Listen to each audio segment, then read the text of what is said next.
Всем привет, Ford Focus 2 1.8 турбодизель. Какой-то посторонний звук при перегазовке.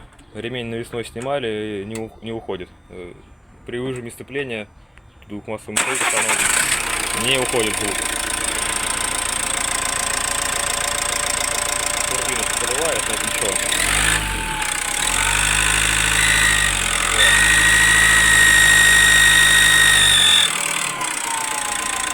Вот такой звук. Оглушу его. В принципе, вот такой звук какой-то неприятный.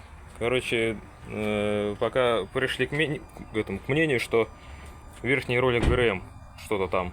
Ну, потому что больше уже нечего копать. Вот сейчас туда залезем, посмотрим. Короче, сняли кожух ГРМ. Ну, предварительно вывесили двигатель.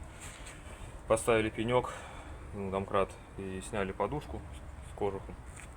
Попробуй запусти, сейчас послушаем отсюда, что будет. Давай, баб. Если что, только резко глуши, я если руку подниму.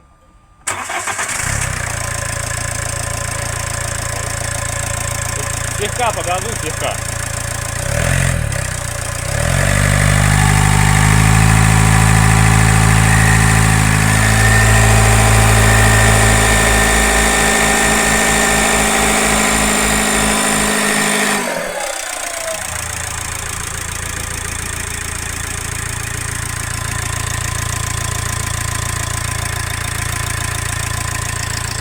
Пока ничего. Кинули новый ролик, вон видно. Ну ничего не поменялось. Также все свистит. Ну, звук идет откуда-то он. С задней части двигателя, а там у нас что-то турбина только находится. Что-то там чиркает корпус, наверное, клетчатка какая-то или еще что-то. А может и притрется. Кстати. Еще одна важная поправка насчет запуска двигателя без подушки. Никогда не запускайте этот двигатель без вот этого вот кронштейна.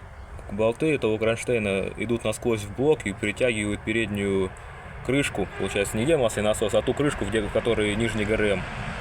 Если ее не притянуть, то антифриз может смешаться с маслом, и прокладка там, короче, выйдет из строя.